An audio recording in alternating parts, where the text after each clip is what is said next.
R2V2 is back for 2 huge days. Saturday and Sunday, October 12th and 13th at Cliff Breakers on West Riverside. Featuring retro games in a playable arcade and museum, esports tournaments, vendors with your favorite gaming merch, and so much more. Plus, your ticket gets you into the after party with live bands playing classic video game tunes. Only at the Rock River Valley Video Game Convention. So come on out, you freaking nerds. Let's make this happen. October 12th and 13th. Get tickets and more info at thegamingoutsider.com/R2V2 and thexrockford.com. Hey there, Gaming Outsider listeners. This week, Zack and I are coming off of the high that is Astrobot. So we wanted to talk about other 3D platformers from the past that we loved. In news, the entire staff at Annapurna's gaming division resigned this week, so we'll try to make sense of that. Zack also played a game called Wild Bastards, which has a Western theme. And I'm going to go out on a limb and say he probably really likes it. Stay tuned to find out. This is the Gaming Outsider. Greetings, programs, and welcome to the Gaming Outsider, a video game podcast with a focus on our incredible community, which can be found at thegamingoutsider.com or on our community on facebook.com/groups/thegocast and our Discord server, which is still live and thriving. There is a link for that in the show notes. It is Tuesday, September 17th. I'm your host, Scott Clark, and joining me is my good friend, Zack Parkerson. What's up, man? That's right, dude. For $700, you can get the pro version of me. $700. September 17th. I know this is weird. I had a friend in 4th grade, no joke. His name was Chad. Okay. His birthday was on September 17th, and I have no idea why I remember that. Happy birthday, Chad. Happy birthday, Chad, wherever you are. I haven't talked to him in 30 years, but yeah, he was like my best friend when I was a kid. So, but not anymore. I guess fell out. Well, I mean, you just grow apart. Do you remember anybody from 4th grade? Are you still friends with anybody from even high school, like at this point? No. Yeah, you're stuck with me. I don't even know if I have any friends, honestly. You poor bastard. A wild bastard. Oh, I see what you did there. Yeah. So I got some R2V2 news. This is pretty cool. I did tell you, Zack, but Grant, who is headlining the music portion of the after party at R2V2, has been teasing something with me on text. He could not tell me about it because he's under NDA. He finally was able to reveal it this week. There is a new pinball table coming from Jersey Jack that's based on the James Cameron Avatar films. And lo and behold, he is responsible for all of the music and all of the sounds from that machine, which is pretty rad.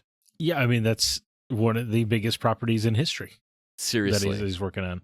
It's so cool. If you guys haven't checked it out, he posted a 18-minute promo video on the table, which I know that sounds like a long video in 2024.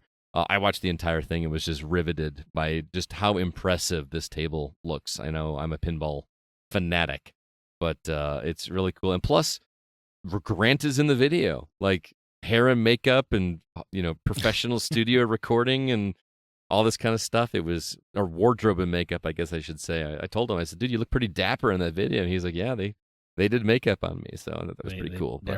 So on Grant's portfolio on his website, it'll have the Avatar and Gaming Outsider logos side by side, I presume, right? I would hope so. Those are the two biggest things, most important things he's worked on. The two biggest things, all like $3 he made on doing all that work for us. Wow, that's generous. $3 more than I've made. Hey, yeah, there you go. But yes, as a reminder, R2V2, Saturday, Sunday, October 12th and 13th. Dude, I am so excited for R2V2. Well, excited / nervous / whatever. I am dreaming about R2V2. I have woke up in the middle of the morning, like having dreams of like setting up tables and meeting people at the door and worried about ticket sales and everything. It's just nuts. It's consuming my life. This is a dream, not a nightmare, you're saying? So far. Okay. I mean, I wake up in a panic because like I wake up and then I'm like, I got to get back to work. Yeah, sure. Then I had this realization that, that was not actually happening. Like I was like, why am I asleep? I should be on the floor like helping vendors and all this kind of stuff. It's kind of crazy. So anyway, yeah, mark your calendars, please. Go to thegamingoutsider.com/R2V2. You can pre-order your tickets now, save you $5. But you can also come at the door, and your ticket gets you entry into the after party as well. You don't have to pay extra for that, so it's going to be really cool. But Zack, I am very eager to hear about the games that you've been catching up on this week. Why don't you tell us? Oh, is that so? Well, Yeah? thanks to the generosity of the Gaming Outsider community, I did finally start playing Star Wars Outlaws. Yes, And and this is what I'm talking about. I really want to know. yeah. Well, CB really obviously sold it as like he was really trying to pitch it as like the ultimate Zack Star Wars game. Mm-hmm. And I mean, it is really good. Yeah. Surprisingly so, especially with going in with the Ubisoft mentality. I know you like their checklist games a lot more than I do. Yeah, but doesn't it feel different from like a Far Cry? That's kind of my thing is that I feel like a lot of the chatter is like, oh, it's just another boilerplate Ubisoft open world game, and I definitely don't get that. Right. For one thing, there are no towers, right? It's not revealing stuff on your map in that way. You kind of have to roam the land to find things, or you talk to people, in cantinas, and they give you little tips on jobs or whatever. Mm-hmm. So no, it's definitely structured differently.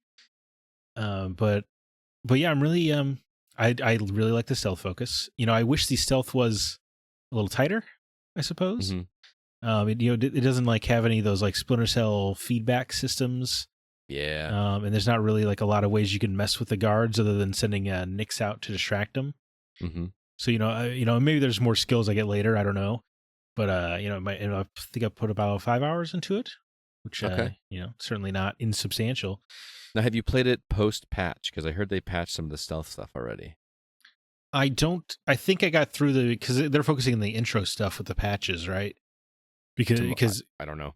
that was my understanding, because it had a lot of instant fail. It has a lot of instant fail missions right up front, Mm-hmm. which does seem like a weird choice for a Yeah, game right? that will later be open world. Mm-hmm. But I mean, I am weird because I love stealth games, so Right. I appreciated the instant fail stealth game missions.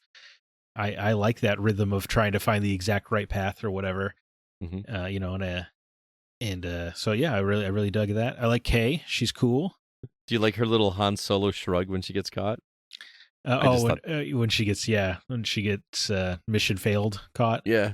Yeah, I mean, I also I love her. She's got like a total fake it till you make it attitude about everything. Like she's not already a badass. She's just kind of like learning as she goes. Right, but she's always trying to pretend like the ship mechanics, like, oh, make sure to put your shields on or whatever. She's like, yeah, of course, I was going to do that, of course. Yeah. She's just pretending, or like her attitude when early game spoiler, I guess, if you want to skip 30 seconds, when you find out that the people you're working for are the Rebel Alliance, and they're like, you should join us, and she's like, well, how much does it pay? Yeah. Yeah, I like that. That's good stuff. Yeah, so I'm liking her. What I appreciate about the fact that she's like just starting out as a smuggler is that it actually plays into the game's upgrade system really well. Mm-hmm. Because this game does not have a skill tree, praise the Lord. And what it has is there's like experts out in the open world, and you have to like go find them, and you have to do like a little job, quick mission for them, and then they'll teach you a skill, and then if you want to unlock further skills, you got to kind of have to hone the craft. Mm-hmm. And it really sells the like smuggler heist person fantasy. In training. Yeah, I don't know. It really works for me. It really feels like I with Kay am trying to learn the craft of the trade. Mm-hmm. It's really I like it. It's really cool. The gunplay not so great. That's fine. I'm not here for tight gunplay. Yeah, especially on the speeder. Like I just feel like I'm so limited on like the only time I can shoot is when my quick draw thing is charged. The like adrenaline. What? I feel like that's the only thing that's your only option, right? To my knowledge, unless you get a skill later for it. Like, I I get a skill to shoot while I'm riding a. I don't know. I kind of like that you can't carry a secondary weapon like an assault rifle, and that she just kind of tosses them away when she's done or whatever, because that somehow it works for like the on the run improvising mindset that you kind of want this kind of character to have. Though I do have to say, why the hell does she throw it away when she's climbing a ladder? You can't just hold that. You sling can't it over your back. Yeah, or just toss up the ladder real quick, or I don't know. It's just like it's very strange. Yeah. The game in general, I think, could be helped a lot if I feel like she's not always as responsive as I need her to be during those stealth sections. Mm-hmm. Do you know what I'm saying? Like, I do know what you mean. Yeah. Yeah. It's like she's just like you like click the button to climb a ledge, and she just takes kind of her time to do it, or it's like a little squirrely about it. Yeah. And that's kind of, and that wouldn't like I'm happy with. That probably wouldn't bother me if it wasn't like, well, I'm operating within like a 3-second vision cone here, man. Please do not screw me over. Right. So a lot of times when I get caught, I don't feel like it's my fault. And you don't get a lot of feedback, like even from like a Metal Gear Solid kind of way of like, how far can they see me? Right. Yeah. Or am I making noise that they can hear? Mm-hmm. Yeah. Or Yeah. how long is Nick's going to distract them for? Mm-hmm. Or yeah. So So there's definitely some frustrations with it. But on the whole, I think it's a great example of like a jack of all trades, master of none. Yeah. It's doing a lot of things good and doing some things very well, but I don't think it's doing anything great yet. I've heard some of the podcasts I listen to say that once they get to like the next planet, they really are starting to enjoy it a lot more, which I think is the biggest fault of this game, at least for someone that's played very little of it at the beginning, is that you need to give me something that feels awesome at the beginning to keep me going instead of these really frustrating sections and not really knowing what to do. You're just kind of wandering for a portion of the beginning. You know what I mean? So Yeah. I hate it when you have to get over a hump in a game to really start enjoying it, and that's frustrating. Yeah, like I'm all for slow pace or taking your time, but the story really starts out with Kay not knowing what she's doing, and you really do feel that as the player. You're like, wait, so what is like? I don't even know what she's striving for. I don't think she does. What's my motivation? Yeah, well, a little motivation goes a long way. I think it's just fix the ship, but she sort of seems uninterested in that. So a little bit, yeah. Yeah, so it's just kind of a confusing intro in that way. Well, especially when you do the open world thing where you just go do everything on the map except for go find ship parts. Well, it's interesting, Scott, you say that because I'm really have been trying to focus on the story. Just because I want to get the hyperdrive, just so I can go to Tatooine or whatever. But even then, like I'm trying to mainline it, still taking. I'm 5 hours. I still don't have the ability to travel between planets. That's just crazy. That is weird. So I don't know. It's funny because when you watch the trailers for the game, it's all about building that little heist crew, and that's not even a twinkle in Kay's eyes yet. Yep. So it's definitely a little strange, but I am really enjoying my time with it. Cool, which is good. What did you think of the opening story cinematic? Oh yeah, with the villain. Yes. Good. I thought it was a good intro for him. I thought it was a little silly how he like. I don't know if this is like he goes out of the way to mention that he has a brother. So I'm like, well, I can't. It's like I used to have a younger brother, but he died, or I killed him, or whatever. I was like, I doubt that. I bet he's going to show up in the story, and it's going to be a major player. We've all seen movies, right? Yeah, read comic, But otherwise, no, I thought he had a pretty good intro. I actually like his and Kay's initial interaction. Yeah, So. Oh, that was actually really cool. I was kind of like a oh crap moment for me. Right. That early on in the game, and I was like, oh, this is going to be rad. So I am actually enjoying the story. It's just some of the gameplay systems I feel like need a little more time in the oven. Have you played Sabacc yet? Yes, I did. That was a lot of fun.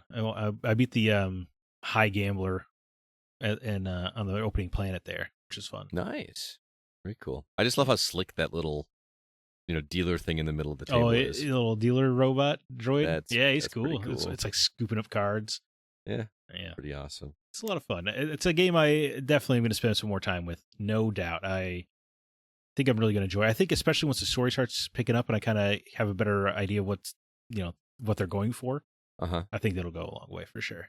Yeah, I fully intend to get back to it. It's just a certain platformer has taken up a lot of my time lately, and it's becoming busy season. Yeah. Understood. Oh, one last thought I had is it does do a very good job of selling you on being in the Star Wars universe. Oh yeah, just without lightsabers and without Well, that's really nice. Yeah. I will be very impressed if they do not show a lightsaber the whole game. But like the Star Wars Jedi games are very good at making you feel like you're in a Star Wars movie, and this kind of makes you feel like you're in like a Star Wars city. It's just. It's doing it. It really sells that.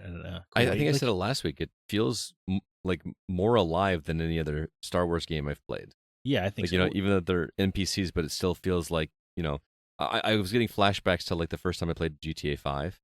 Yeah, okay. Like I can see that. Like we're just like you just feel like you're walking around, stuff going on all the time, even though you can't really interact with all of it. It just feels alive. I love that. Did you play any of the arcade machines? I have not yet. No, no. Sorry. Where they actually like play like old school arcade games? They're kind of like old school. Yeah, they're very simple mechanics, but they're kind of fun. It's high scores and things like that. I imagine there's got to be some achievements or trophies attached to it, but sure. they're not easy. They're like they will take some practice to really get those good scores. But Yeah, no, I ate some street food with Nix. That was fun. Yep, It was very in depth. Really went on for a while. you got to feed him, don't you? Like Yeah, well, it's like a whole interactive cutscene. It goes on for like 5 or 10 minutes. And I did some gambling on some races. Oh, you did? Yeah. Are those the ones from The Last Jedi? Those animals? Oh, yeah, Look I like think it from so. a distance. Yeah. But you can also find like tip-offs about which animal's going to win. You could find the information about fixed races. Oh. And then you could just bet big because you know who's going to win. Hey, look at that. Which is pretty fun. A true scoundrel. Absolutely, man. So it definitely sells the scoundrel fantasy. And I don't think we've ever really gotten that, right? In a Star Wars game? I mean, have we ever played as Han Solo in a game, in like a story-based Star Wars game? And I know we played it in like the Super Nintendo side-scroller Yeah, action platformers, but even if you did, or like Dash Rendar, right, and Shadows of the Empire, but you never actually like were doing the scoundrel stuff in those games. We were shooters or whatever. So I feel like this is doing something kind of new and fresh. I really hope her character turns more scoundrelly. Like just cool. Like think of Han Solo the first time you see him in A New Hope. Yeah, sitting at that table with just looking like sizing up Luke and I can get you there, old man. You know what I mean? Like I would love to see Kay just become that. Like maybe in the second game, but I don't know. That's what I'm hoping her arc is. Like maybe like halfway through this game, she starts gaining some confidence. Mm-hmm. That would be really cool. I love it. How is Astrobot? Astrobat. Did you finish it? No, I have not. I have not finished it. As I was telling you last week, I'm not allowed to play it without my fiance watching. So that makes things difficult. Slows things down for sure. But I mean, Astrobot is an absolute delight, dude. I mean, it just does not stop with the new ideas and unexpected excitements. I don't want to give anything away here, but yeah, it's just, I mean, it's a magical game, dude. I don't know. I really don't know how else to describe it. It's just delightful. You get a smile on your face almost every level. It's constantly throwing new ideas. I just did an Arabian themed level. I don't want to say anything about it other than, it was channeling Aladdin in the best of ways. So it was really great. Yeah, dude. I mean, phenomenal. I mean, amongst the best 3D platformers I've played.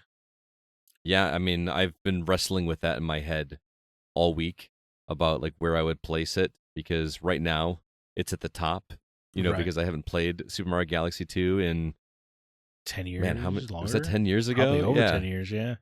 So it's, this has just got that new car smell on it. You know what I mean? Yeah. So I don't want to like be too hasty in saying it's the best, but it is going to be hard to top. Yeah, it's good. I don't know if it's the best or not, but it's certainly the one that brings me the most joy.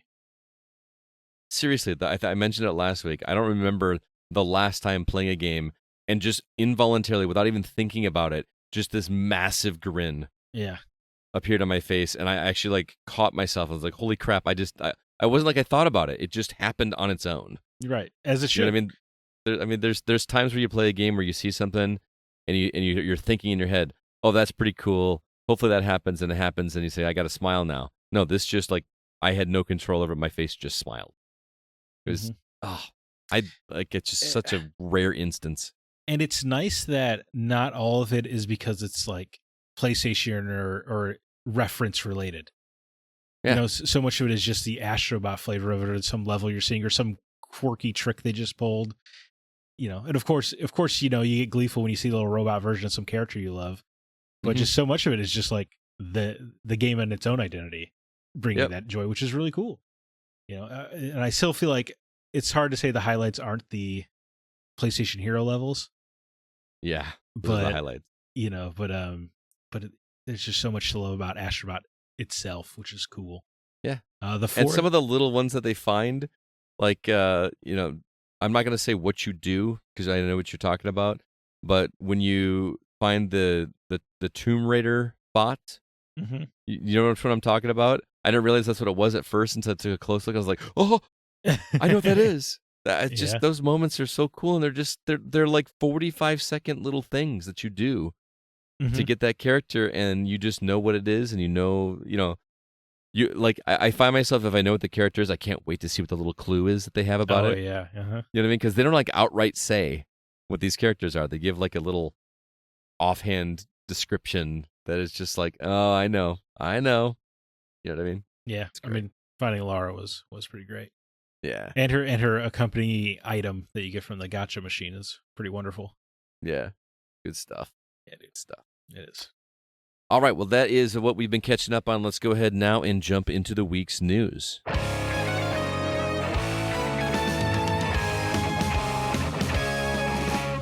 Before we get to the news, I want to talk to you guys about one of our sponsors for R2V2. It is the Rockford Area Visitors and Convention Bureau. They have generously helped R2V2 in great ways. They're an awesome organization that really helps promote Rockford, Illinois as an awesome place, and we have partnered with them for the last 3 R2V2s, or this R2V2 and the last 2. Super cool organization. I highly recommend you check them out. You can go to gorockford.com for more information about things that you can do to contribute to the city of Rockford if you are local, and the people over there are just outstanding. The president is actually the father of one of my former students, which is kind of cool. I actually was at he graduated high school this past year, and I got to go to his graduation party and see. It's kind of crazy seeing a kid that you knew when he was 9-10 years old, now playing lacrosse, and I think he plays. It's crazy, but yeah, Rockford Area Visitors and Convention Bureau, thank you so much for your help. We really do appreciate it. As far as news, I got some trailers to talk about. Flappy Bird, yes, that Flappy Bird is back. It's coming to mobile 2024. We got a trailer for that. Also got a trailer for, not making this up, Spray Paint Simulator coming to Steam 2025. Looks like Power Wash Simulator. It's Power Wash Simulator in reverse. Yeah, exactly. Yeah. Instead of cleaning, you're doing that. We got a game called Sportal, which is a combination of the word sports and portal. It is a first-person shooter that is sports-themed. I just thought that it was really a clever idea to do something like this in a first-person shooter. Coming to Steam 2025. And also, Darksiders 2 is getting definitive. Darksiders 2 Definitive Edition is coming to PS5 and Xbox Series consoles. All right. Glad I dropped that $5 for whatever for Darksiders 2. Well, it's a free Xbox. upgrade. Oh, is it? Yeah. Oh, well, there you go. There you have it. Also, quite a bit of news this week. Microsoft, sadly, is laying off another 650 employees. Annapurna's entire staff resigned this past week. I discovered the story about a Balatro exploit that was realized this week. That was a really cool story. The Absurd Ventures saves Ascendant Studios. And Tony Hawk has been talking with Activision. Quite a bit of interesting tidbits here to talk about. What do you want to start with? Well, I do want to just briefly go over 2 of these games you have here. Okay. First of all, Flappy Bird, don't buy this. It's not the original developer, right? Right. No, he let their copyright lapse, and then this is some scumbag coming in to profit off the name.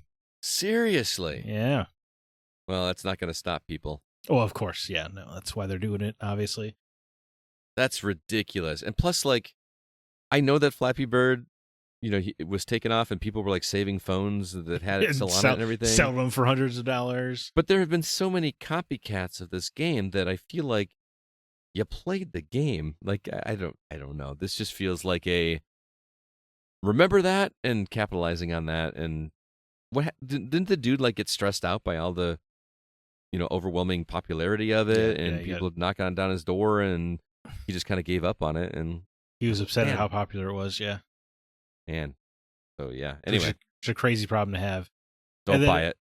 Yeah, don't buy it. And then I just thought it was funny that Darksiders 2 Definitive, it's a PS5 remaster of a PS4 remaster of a PS3 game. Or you could go all the way back with the Xbox consoles too, but yeah, it's kind of crazy. But I mean, we always make fun of these, but I've never played Darksiders 2, so there are people out there that would like to go back and play this stuff. Yeah, I mean, it's only slightly funny in this generation because it can play all the PS4 games, Yeah, but now you can do it in 60/40K, man. Right? Yeah, next level, bro. It's just funny. It's just doubly funny when it's a PS3 game. And I had just beat Darksiders 2 Definitive Edition, and I gotta tell you, it didn't it doesn't look like night and day from the PS3 version, Mm-hmm. Certainly improved, but I just thought it was funny. It is funny. If we jump over to the real news, I want to start with a somewhat positive story with Absurd Ventures saving Ascendant Studios. Ascendant Studios, if you remember, released Immortals of Avium last year to middling critical reception and disastrous commercial reception. Man, I just feel like that game just released at the wrong time. Yeah, well, I think Magic first-person shooter was probably always kind of a tougher sell or a more niche sell than the $100 million budget would indicate. Yeah, that's fair. So I feel like they just kind of punched a little too high for that one. But the game looks cool. I got to download it on my PlayStation. But Absurd Ventures is a company founded by Dan Houser and Laszlo of Rockstar Games fame, and they also have a bunch of Rockstar employees over there, and they're working on their own game, but they picked up the employees of Ascendant Studios and are transforming them into Absurd Marin, and they will be working on their own story-driven game theirself. Nice. So I just with all the layoffs, I just needed to highlight one instance where someone came in and spent some money to save livelihoods. And their company wasn't called Embracer? Right. Well, yeah. Well, who knows? Getting picked up on Embracer is a real flip of the coin situation for you. Yeah, right? Yeah, who knows? But this is a private company, so presumably they could actually treat people well for a while. Yeah. I don't know how all their weird absurd ventures are going to pan out or not. The first thing they did was a audio drama, so I feel like Dan Houser's just spending his Grand Theft Auto money on some wacky stuff, I guess. Yeah, but I don't know. The thing about this that gets me is like I forgot about Immortals of Avium because I remember people talking about it on podcasts. I was like, that actually sounds kind of cool. Like you said, magic casting first-person shooter, right? Like you get to do a little of that in like Skyrim and stuff, right? But that wasn't the primary thing. Yeah, but you didn't have like an SMG finger spell or whatever, right? Yeah. So I feel kind of guilty that I didn't help support that, but it did come out at a bad time. I remember that. So it was like, wasn't it like around Final Fantasy or something like that, or what? There was like massive. Oh, it was around Baldur's Gate. Oh yeah, that came out around Baldur's Gate time, didn't it? I don't remember honestly. I'm sorry. I just remember it getting swallowed up by the things around it. I mean, that's kind of par for the course with every game, right? Like, how many games do we talk about every week that I'm like, I'm not going to get to? I'm stocked full. I don't have time to play all these games. And, I mean, yeah, things are plentiful. I don't want to complain about it, but... right. But dude, there are no games, though. Well, now people are flipping that and saying, oh, it's busy season, here it comes. Yeah. Yeah. Whiners. I wanted to talk about this Annapurna deal, because this kind of came out of nowhere. Annapurna, if you remember, published. I mean, they're one of those that I see. Like, they have such a recognizable logo to me. But I don't like correlate them with massive games. I correlate them in my brain with just like I'm going to have an interesting experience playing their game. You know what I mean? Definitely, much like their movies, right? Because they do movies as well. Yeah. Yeah. What was the game that they had? Something Wild Hearts, or it's like you were on a motorcycle for part of it, and then it would turn into a fighting game. Sayonara Wild Hearts or something like that? Sayonara Wild Hearts. Yeah. That was Annapurna, right? Yeah, I believe so. I thought that game was great. I remember playing that at E3 and like a little demo thing, and it was cool. Inexplicably narrated by Queen Latifah. I remember that. Yeah. But they've also they've published games such as Stray, Outer Wilds, Gorogoa, Neon White, What Remains of Edith Finch. So, not like ones that, when people say there's no games out anymore, they ignore games like these. Right. Although Outer Wilds, I think, is pretty popular. It is. It's more popular than the others, yeah. But, I mean, in podcasts and stuff, I feel like some of these games get a lot of attention, but by the masses, I feel like, where's my AAA game? That's all that matters. Right. But apparently they tried to convince, the developers over there tried to convince Megan Ellison to let them spin the gaming division of Annapurna into a separate company, but they weren't able to negotiate that with. And former President Nathan Gary and staffers told Bloomberg after they walked out, they just they did a Jerry Maguire, right? Who's going with me? But unlike Jerry Maguire, they're all like, "Yeah, I'm coming with you." They all came with him. So think about how crazy that is. Do you imagine just like your boss, coming to wherever you're working and saying, "I'm leaving. Who's with me?" And you just going, "Yeah, all right." Especially in a volatile industry where 11,000 people have been laid off. Right.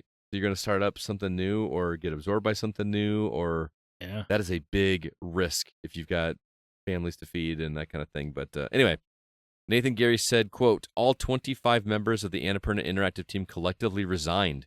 This is one of the hardest decisions we have ever had to make, and we did not take this action lightly," unquote. Yeah, it's pretty direct. Yeah. But I did not read the Jason Schreier article on Bloomberg because I think that is behind a paywall. Yeah, I think you only get so many articles per period or whatever. I couldn't read it either, unfortunately. Yeah, so I read this stuff on the other sites, but I don't know how much information I'm getting. So I feel like that's going to be a situation where we're going to hear details about that later, or in Jason Schreier's book. But the question that you and I both immediately had when we were texting each other about this is, what does this mean for Remedy? Because Remedy just struck this deal, right? Yeah, that was my concern, is because they just struck it. Now, it sounds like it was mostly just Annapurna giving them 50% of the game's budgets, and then they would be, helping producing live action adaptations. Mm-hmm. So maybe their deal has enough going on with the movie and TV division that maybe they're like largely unaffected. I don't know. I hope so. But like, another game, a game I'm really excited for, Bounty Star, the roast tale of Graveyard Clem, that's getting published through Annapurna. That's like the Mech Wild West game. Oh. And, okay. Yeah, of course. Yeah, that looks like a nice cozy little action hybrid. But that's what's going to happen with that. And I think they said everything that's currently signed or whatever is going to be fine, but I don't know. Who's doing it? I was saying, it makes all 25 left. It makes it difficult to believe if you don't have any employees there. Yeah. Sounds like it's gonna be a bunch of people who don't know what they're doing stepping in, and that's not good. I just couldn't imagine, like, those offices, just nobody's there, not a single person. Right, just crickets. Like, even the janitors are unemployed because there's nothing to clean up, right? Like, well, maybe they're sitting pretty. Maybe they're like, this is the best week of my life. Maybe, yeah. Until there's nothing left to do, and then you gotta find other work. But there's no way middle management will notice custodial staff not doing anything. Maybe two below there. But yeah, dude, this is weird. This is definitely a situation where we're just gonna have to wait for more information. Yeah, for sure. But still interesting to talk about. I know we're usually only do one story, but I have to talk about this Balatro thing. Balatro. Yeah. Did you read any of the details about what this is? Yes, yeah. But it sounded so complex. It's not. Okay. It's really not. So there is a I say revealed in quotes because this was no accident. Like actually the developer confirmed that what I'm about to tell you was put in the game intentionally, and he was just waiting for the day when people figured this out. So there's a pretty common Joker card that's called Misprint. This is the one that flashes. It just randomly multiplies your score by 2 or 4 or 6 or whatever, and the card is animated and it flashes through all these things. But one of the things that is on there just flashes for like a fraction of a second is just this weird gobbledygook that has letters and numbers and symbols.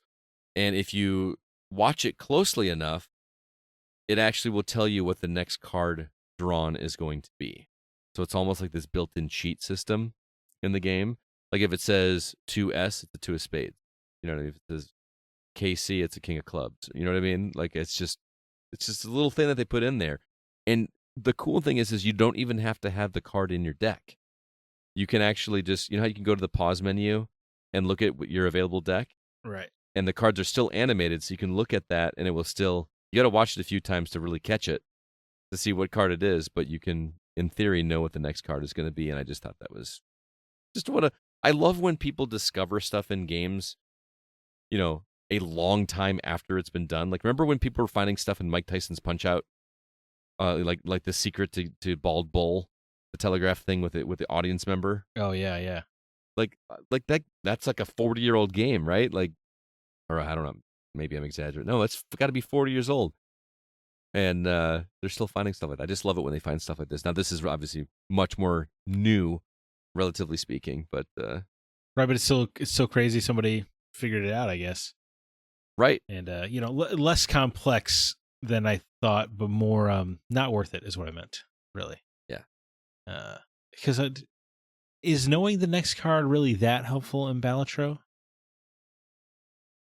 I would, because I'm trying to remember, because you, like, when you draw or when you have a deck, you don't draw until the next hand, right? Right.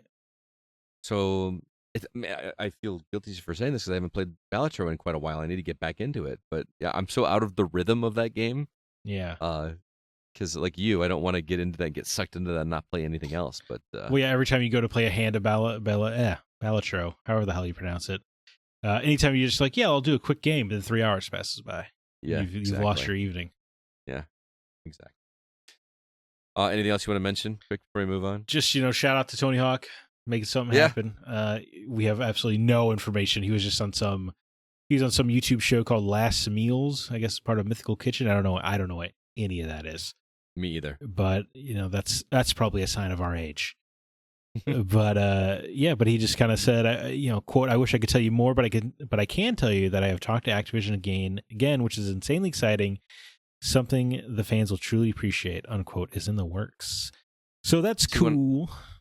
When I saw that, I did not think another Tony Hawk game. I thought what do you call those ghost thing? The Karateka deal. Oh, Digital Eclipse thing. Yeah. I'm thinking something like that. That would be super cool. My immediate thought was just that they'll bring some Tony Hawk games to Game Pass. Well, yeah, Activision, that would make sense. Because Xbox owns them now. So, hey, it's nice that Xbox owns Activision. It means, I guess, that Tony Hawk has a shot. But it would be nice if it was like a Tony Hawk Pro Skater 3 and 4 remake or even a Tony Hawk's Underground remaster. That'd be great. But I don't know. Not a Tony Hawk 6? Well, 5 went so well. Well, 5 was terrible because they did that board thing, right? Wasn't that? No, you're thinking of Ride. Tony Hawk Ride. Oh, Tony Hawk Ride. They did a Tony Hawk's Pro Skater 5. It was like a download-only game. It sucked. It was terrible. But the Tony Hawk's Pro Skater 1 and 2 remasters were great. Remakes, But I feel like the window was too short to the anniversary for it to be anything too crazy. When's the anniversary? It's in the coming months. Oh, yeah. That's like October, maybe? November. Wouldn't it be cool to see a shadow drop? Like, of course. You could buy it right now. Like, that doesn't happen anymore. I mean, I would get excited if it was a shadow drop of Tony Hawk's Underground is on Game Pass. Mm-hmm. Yeah, that would be exciting enough for me. Yeah. That's the best one, right? We all agree on that one? Thug. I'm terrible, man. I'm terrible at those games. I don't play really? Underground. Oh, yeah. Okay. Remember when 1 and 2 came out and I tried it and I'm like, I could not get past the first level, not because I couldn't beat it, but I couldn't go on because I refused to go on until I got everything. Yeah, well, of course, that's how we gamers do it, man. And I suck at those games. I cannot figure out how to do stuff like even the training stuff, like to do the special moves and everything. I just could not wrap my head around how to do that game at all. So understood. I had 2 brothers growing up, so it was pretty easy to get a lot of Tony Hawk time in. Well, that's such a great pass the controller game, right? Yes, absolutely it is. Yeah. So. All right, well, moving on, I want to remind everybody that we are an independently funded podcast, which means we do pay for all this on our own. That's not true. We pay for it with you guys and our Patreon subscribers, people that support us, love the show, and like to see us succeed. Donate over at patreon.com/thegocast. Different tiers offer you different benefits. The $1 tier gets you the episode a day earlier than everybody else. The $3 tier gets you a bonus episode, and the $5 tier gets you 2 bonus episodes. We would love it if you came over and checked out some of that stuff. And the cool thing, if you sign up now, you're not just getting those current episodes for free. You're getting our entire back catalog. We've got episodes of us doing spoiler casts. We've got Break the Seal episodes where we make somebody play a game that they've never played before. We've got Retro Outsider where we talk about classic games. Peace of Mind episodes where Zach, Alyssa, and I just sit down and talk about whatever we feel like talking about. And I can curse. And yes, if you like to hear Zach curse, you can pay your $3 or $5 a month to hear that. And don't forget our Desert Island episodes, where we invite people from the community to come talk about games that they would choose if they were stuck on a stranded island. It always makes for awesome conversation. Again, if you'd like to check that out, head over to patreon.com/thegocast. Oh, and if you really want to check out my narration skills, you can hear me reading a book that CB purchased for me, an AI-generated book about Scott Clark called Podcasts and Power-Ups. Did you listen to it, Zach? No. No? Not a bummer. I haven't got any feedback from anybody, so I just assume it's terrible. But I would love to hear what somebody thinks, because I think it's a fun little adventure. And then, each chapter is like 20 minutes, so it'll take you about an hour to get through all three. I had an AI listen to it for me, and he said it was good. Oh, okay. Yeah. There you go. Let's go ahead now and jump into the new games that we've been playing.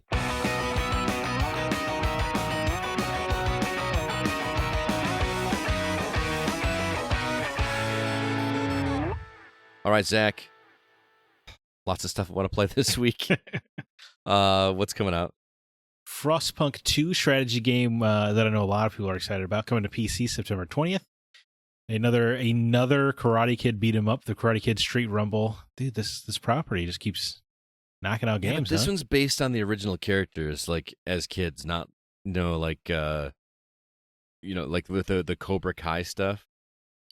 Right, none of the Cobra Kai kids are involved. Right, it's just this is Daniel-san. Right.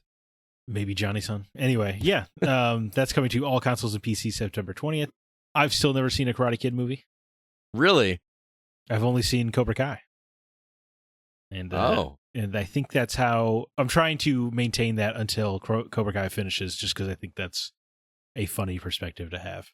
It would be fun. I kind of want to be there when you sit down to watch the original Karate Kid now. Oh, I think Cobra Kai is great. I stopped at season 3, not because of the quality, just so much stuff to watch. So much television. Yeah. Well, those first couple seasons were excellent of Cobra Kai. I'm sorry. Yeah. Epic Mickey Rebrushed, a remaster of the Wii game from back in the day, coming to all consoles and PC September 24th. Indie JRPG Bloomtown: A Different Story comes to all consoles and PC September 24th.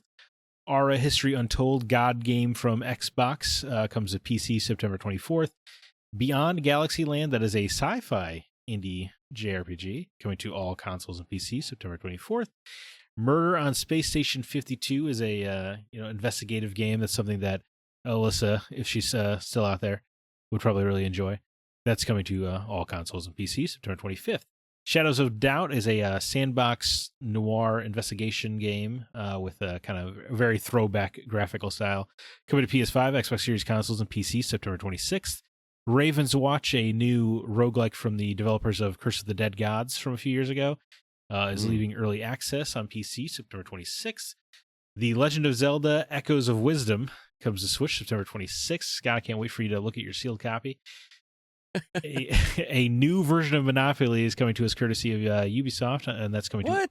Yeah, I'm sure they'll find ways to sell you mini boards and themes for years to come. So you can get mad at the landlord that is a video game publisher. That's coming to all consoles and PC September 26th. Balatro is setting out to ruin lives as it comes to iOS and Android on September 26th.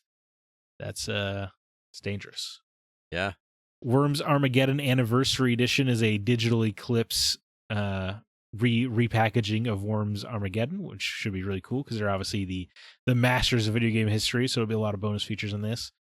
Online? Oh, I did not. I just assumed yes. I didn't. As if not, man. Although Worms is a lot of fun to play in person. Like, certainly better to play in person, but I mean, Worms it's great no matter what. It's so good. I love the Worms games. Holy hand grenades. Yeah. Oh, man. But that's going to PS5, PS4, Xbox Series consoles, Xbox One, and Switch September 26th. Then Night Slashers Remake is a remake of a beat-em-up game I've never heard of, but you seem to be playing Wish.com versions of slasher heroes. Characters. Okay. That's going to all consoles, PC September 26th. Scott, from this list, I assume you're picking Zelda? Well, yes, Zelda is the clear winner, but I will tell you, I've already pre-purchased Balatro on iOS. Oh yeah, It's already in my games library, just waiting for the oh, brother. 26th to come. Because I don't have. I think the only game I've got on my phone right now is that. Remember that roguelike dice throwing game that I was Oh yeah. talking about? Mhm. The name is escaping me right now. It's Slice and Dice, which is still a really good game, but I've just kind of hit a wall with it, and I just have nothing else to play. I mean, I've got old games I could play for sure, but having Balatro on my phone sounds like a blessing and a curse. So, Right, for only $10. I assume it must be reformatted because I feel like there's you do kind of a lot of reading to know what the Jokers do and stuff. yeah.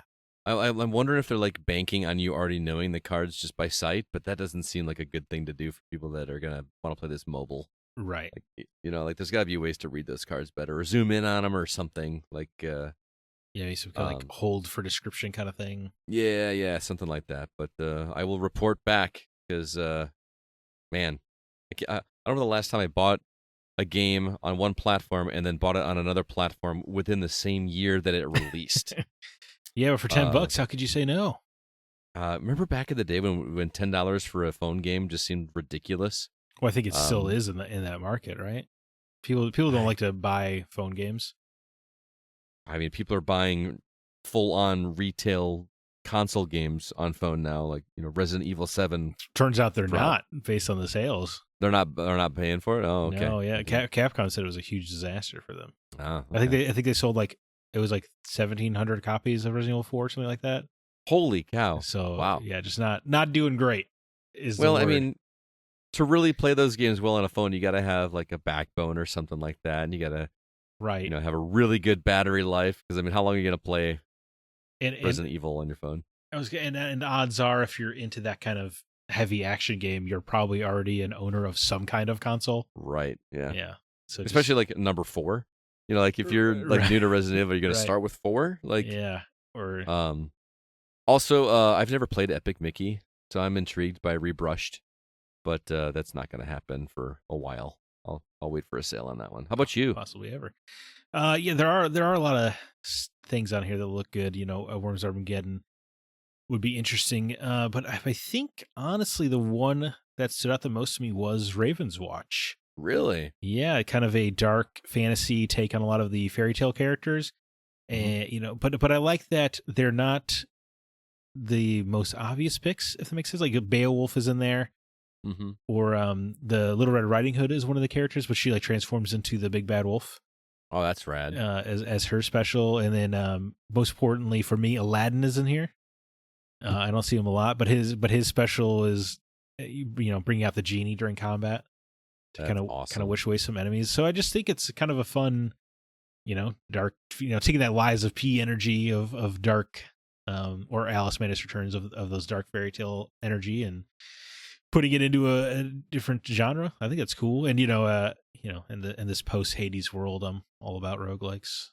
Turns out. Well, it reminds me of, remember when Epic Mickey was supposed to be something completely different? Yeah. That's what we all wanted, right? Like these like dark versions of that, but you're getting that of some different characters. Yeah. I actually just saw that Game Informer in a bookstore this past weekend. Oh, really? Yeah, and like that super creepy kind of like melted Goofy? painted aesthetic of the game. But then it's like a weird like severed animatronic head of Donald and Goofy you could talk to or whatever. You're like, whoa.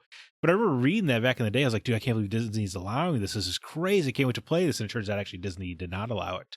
And we never got to play that version of the game. And that sucks. That does suck. I was so on board for that concept. Right. But so on board. They walked it back. I do want to play Epic Mickey properly one day. I tried to play it on the Wii back in the day, and it just was not, for a game that was built exclusively for Wii, it sure didn't feel like it. So it didn't require a lot of the motion stuff? No, it did. It's just like the camera system and level design felt like it expected you to have camera control, but you couldn't. Because you were constantly aiming the Wiimote. Because you couldn't play with the controller because you needed it for the paintbrush thing. Oh, that I get you. I see. Yeah, so I wonder how they will fix that with a controller. That's what I'm excited. In Warren Spector, I trust. There you go. He's got to figure it out, I'm sure. All right. I'm really excited, as always, to hear you talk about, themes and games that you like so much. Clearly, you love Westerns. So, there was no doubt in my mind when Wild Bastards comes up that you were going to like this game. But watching the trailer, because I didn't really know much about this other than what you described last week, I'm kind of in love with the animation style of this thing. It reminds me, it's a first-person shooter. Correct me if I'm wrong. If I'm saying anything incorrectly here. That's a good place to start. Yes. Okay. First-person shooter, but like the enemies and characters and even some of the backdrops have that Paper Mario look to them, or like I can't think of the game I'm playing of where you're playing a first-person shooter and the characters are facing you, but if you strafe around them, they kind of like turn sideways in like a 2D kind of way. Yeah. You know what I mean? Yeah. All the enemies are 2D for sure. Okay. It gives me a very what's the game in Back to the Future 2 where he's a crack shot? Wild Gunman. It's getting like Wild Gunman vibes, but with a roguelike. So tell me about Wild Bastards. Where'd you learn to shoot? 7-Eleven.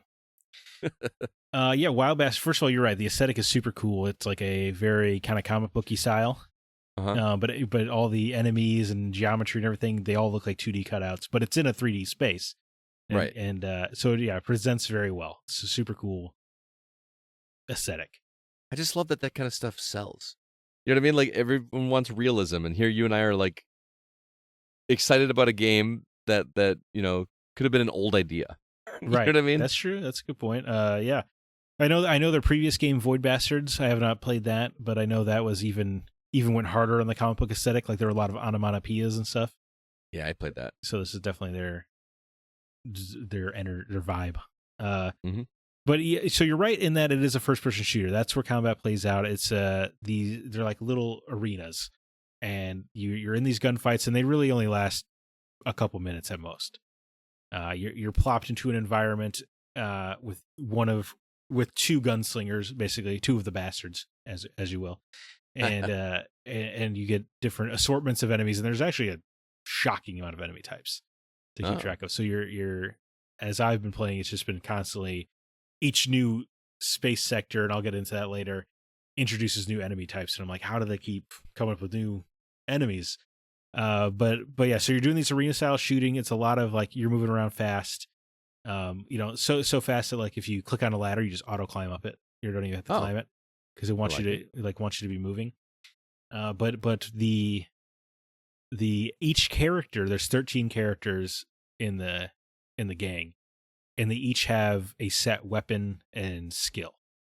Okay. And each combat encounter, you get two of your posse. They have little bunches there, they call them in the game, and each like Casino is a robot with a slot machine for a face.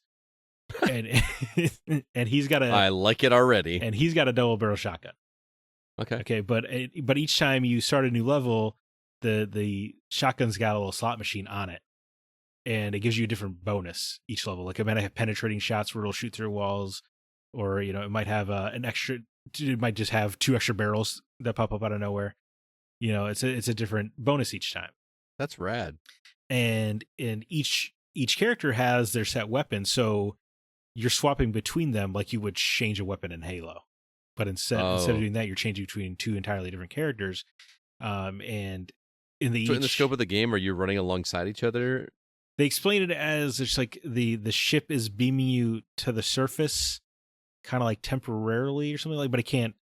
For some reason, it doesn't have the energy to have you both in the. It's some excuse. So it has the energy to beam one down and one back up, but you can't beam both down at the same time. Yeah, I'm not. You know what? I'm not totally clear on the scientific logic of what's going on. But for all intents and purposes, they're occupying the same space. Sure. Okay. And you just have a button to swap between them. But they each have a special. Like Casino, his special is they're called stunts in the game. His is it'll randomly kill one enemy on the battlefield. Oh, basically, like maybe not even in your vicinity. Like right, just random. Okay, which is cool. Or this character Preach, she's a woman of God, but she's got a Gatling gun that shoots coffin bullets. Pretty cool. Nice. That's pretty awesome. and her special is called Damnation, where for 10 seconds all of your shots give you health back. So they each have these different skills, and you're forming the bunches yourselves when you land on the planets. So there's a lot of strategy elements of who pairs best with each other. So you're choosing. It's not like randomly selected or anything like that? Yeah, you pick which outlaws to send down to a planet's surface. Okay. And so but the complexities in that, and this is only one layer of several layers of strategy, is that the characters can be infused with one another. So they got beef with each other. Like maybe you were on it seems to, I don't know what the triggers are, but it seems to be like if you have two characters and like maybe one of them dies, they might be beefing with the other guy. Like you didn't save me, or you didn't. Right. Or, yeah. But every time they come up with like new dialogue, that's kind of funny. It'll be like the ship's cook, Scorch, might be mad at Casino, because Casino was like, talk about how he's getting tired of eating beans all the time. So you have no control over that, just like random beef that just pops up. Yeah. But it means it can't. It's not like Casino will remember that or anything like that. No, yeah, or at least if there are triggers, I don't know what they are specifically. Okay. But if they're feuding, they can't go down together. So that'll eliminate the options you have for that planet, essentially. Now, is that like to your benefit to like eliminate combinations for you to maybe point you in the right direction of what's going to work best for that level? No, you definitely want them to get along, because if they get along, they get perks.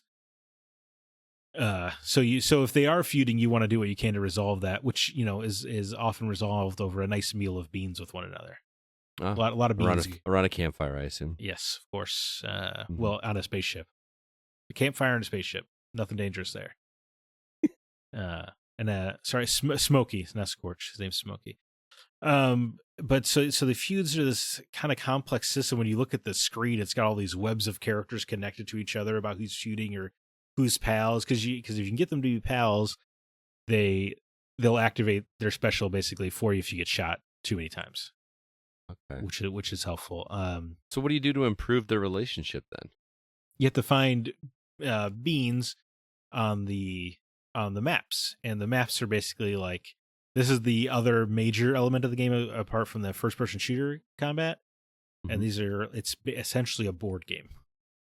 So you pick your outlaws, right, and you send them down to the planet, and your ship scanners will kind of help direct you towards which planet, because when you're in a star system, that's how how the game is gated. It goes from star system to star system.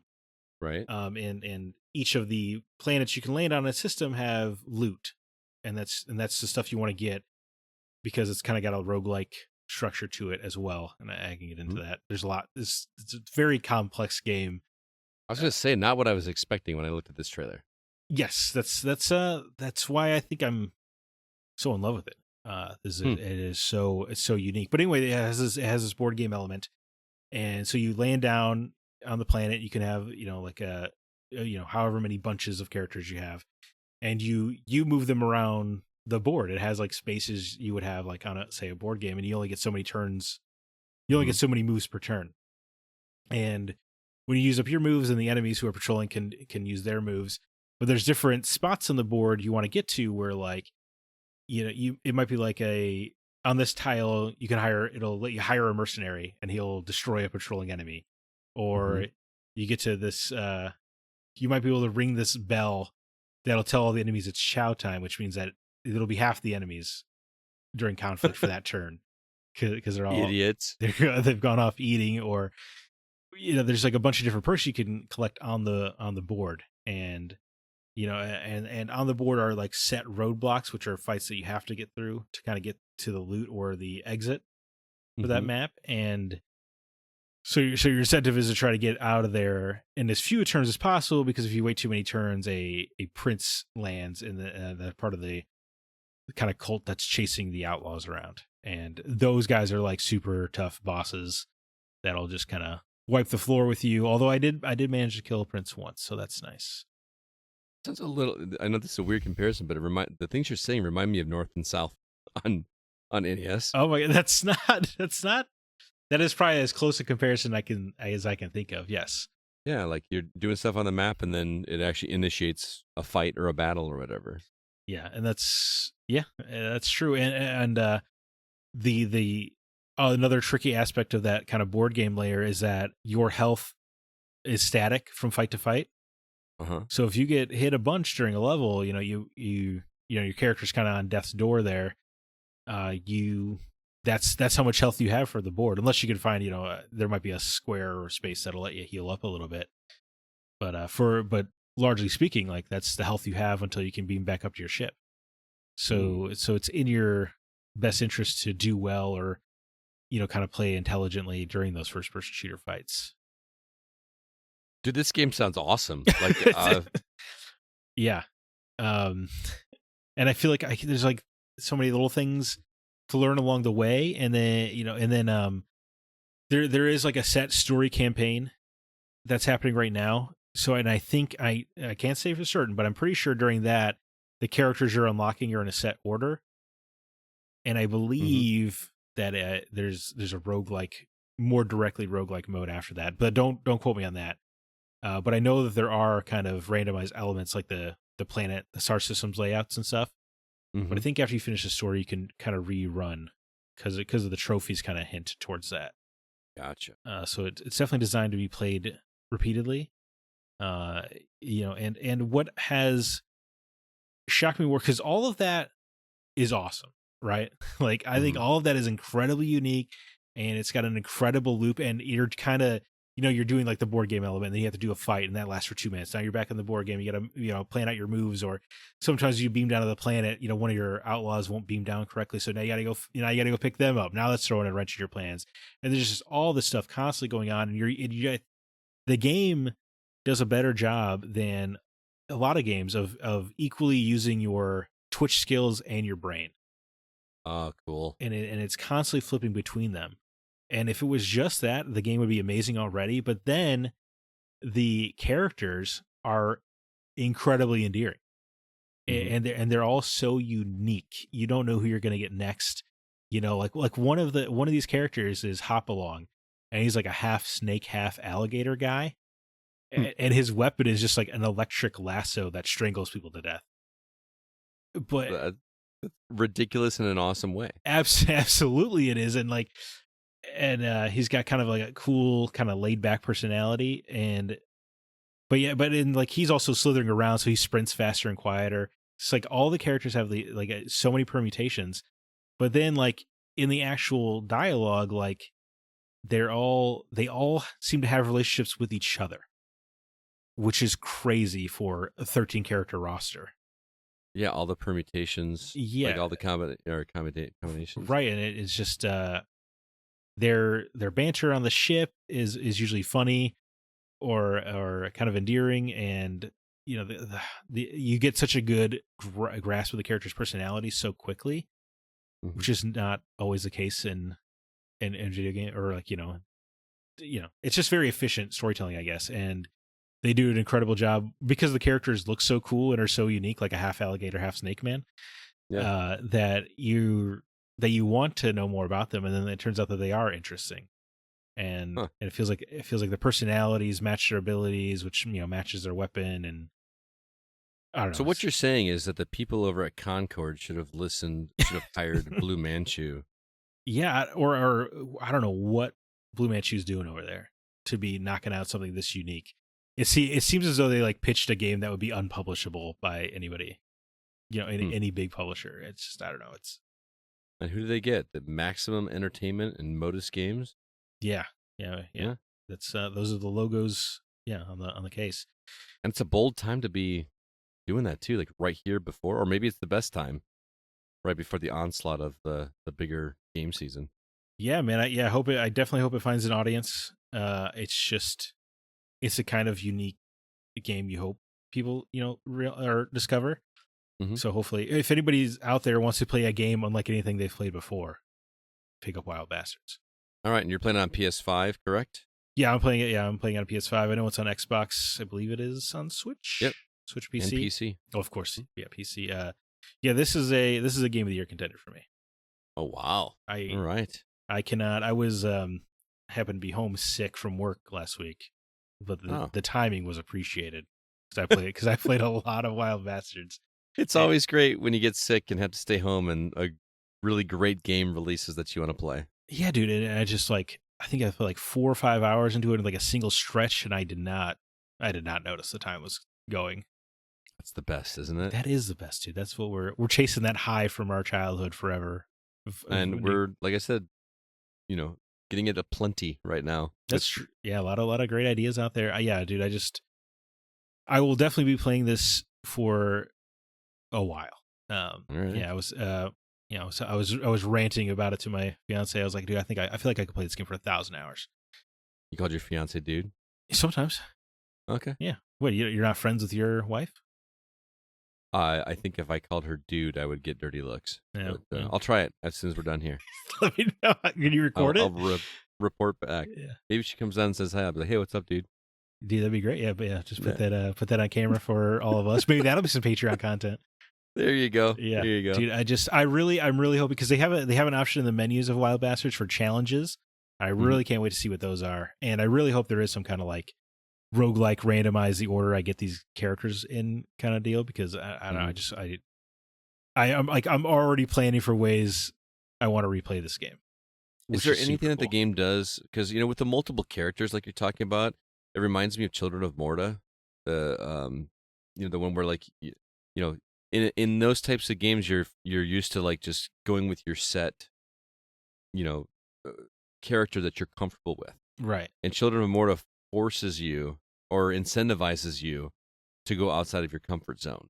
So what's keeping you from just finding that one character you like and sticking with that, or with that combination of characters? Is it the characters themselves that are so interesting you want to see what they do? Or is there some game mechanic that's driving variety? Yeah, I guess the closest thing would be that feud and pal system, the relationships. But yeah, I guess you could get into the crux of just picking your favorite characters. But for me, there is so much joy in matching up, different characters. If I use lasso guy and then also sniper guy, that's going to make some unique combat situations, because I either got to get up very, very close or I got to stay very far away. Right. And that's kind of fun to mix and match. So I'm kind of making my own fun that way. I guess you could get stuck using the same guys over and over again, but there are enemy types that might make it more difficult.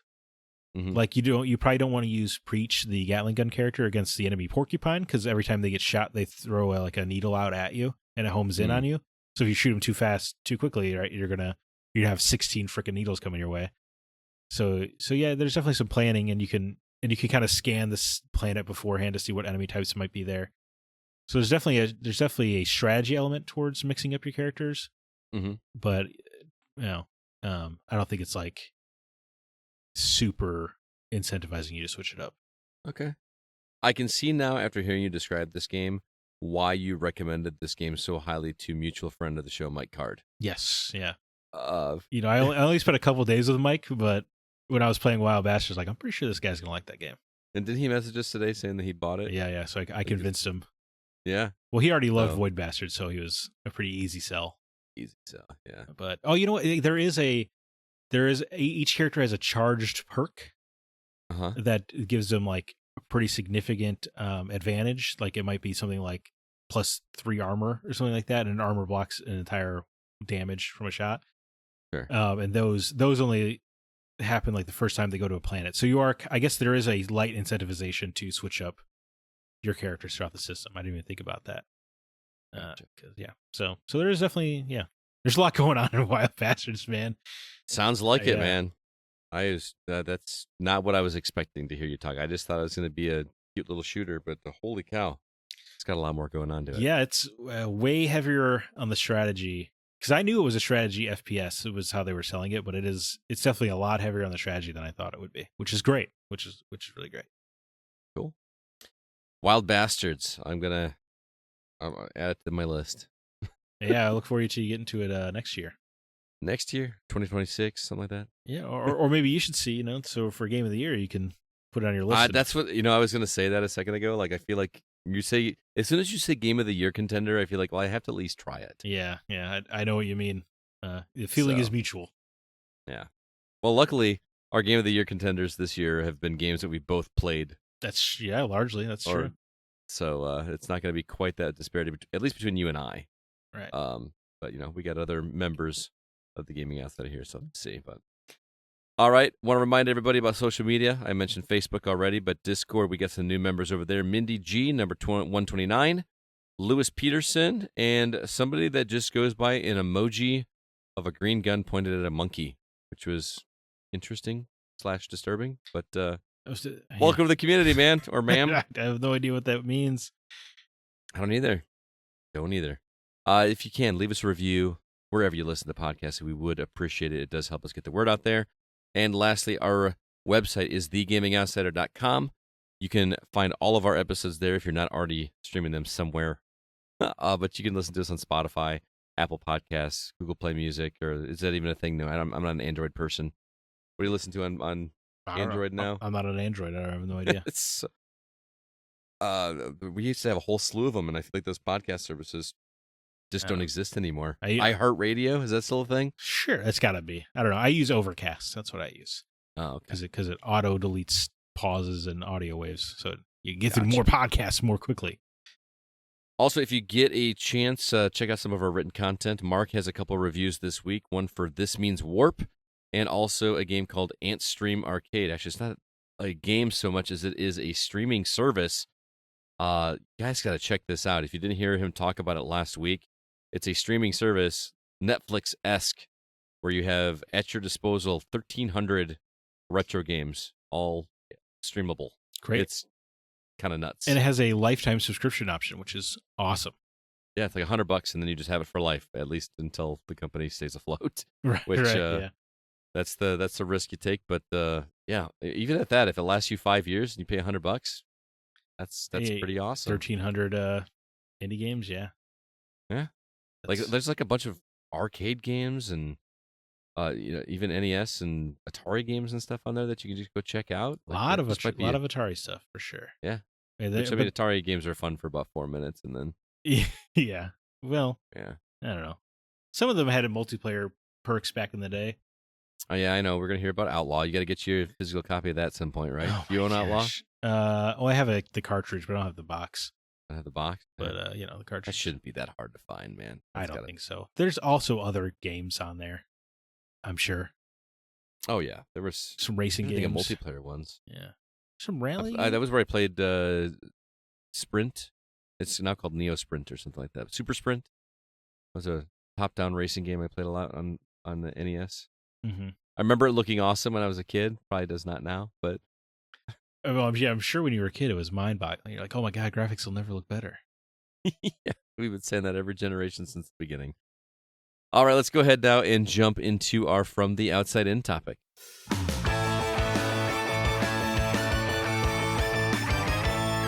If you listened to last week's episode or earlier in this one, you heard Zack and I gush about Astrobot. It brought back so many fun memories of playing 3D platformers back in the day, and it also makes me wonder why getting a AAA game in that genre is so rare these days. What is it about this type of game that clicks for you so much, Zack? I was thinking about this question, and I think the honest answer is just that it is like the ultimate encapsulation of what makes video games fun. Yeah, which is why we played them to begin with, right? We weren't playing them for artistic merit and incredible voice acting and right. Whatever statement or theme it was trying to make on society. It was just fun to interact with these characters on the screen and see what they did. Yes, well, I love all those things. I love the artistic intent and the voice acting and the considered cinematic pacing or whatever. Astrobot was a great reminder of like, oh yeah, video games are fun.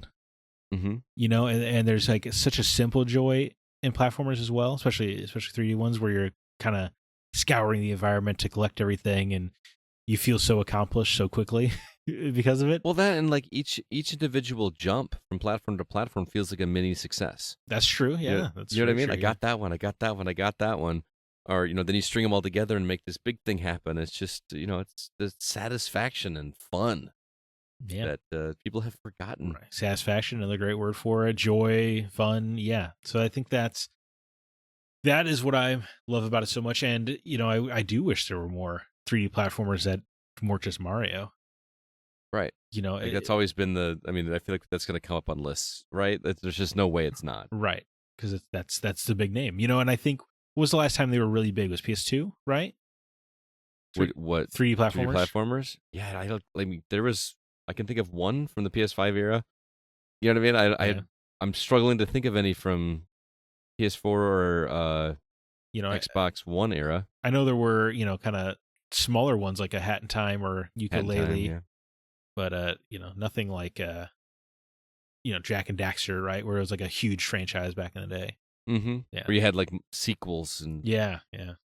You had people wanting more, thirsty for more. Like Astrobot, we clearly want more. I haven't even finished the game, and I already want an Astrobot 2. Yeah. Although there are so many ideas in Astrobot where like I feel like I'm running the problem of like, what the hell could they possibly think of for the next one? You could have said the same thing before this game came out. Of course, yeah. Or I probably say that every Mario. I'm like, what are they gonna do next time? Right. But like with Mario, as much as I love the Mario games, I feel like some of the power ups and suits are just getting like, okay, whatever. Like, I'm gonna turn into an elephant now.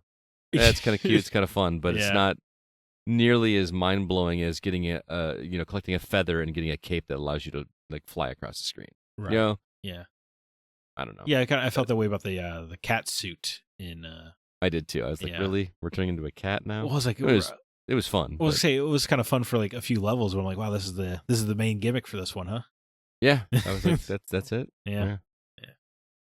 It's getting to the point where the gimmicks are better when they are used in bite-sized chunks and used very little, but there are lots of ideas. Right. Yeah. You know what I mean?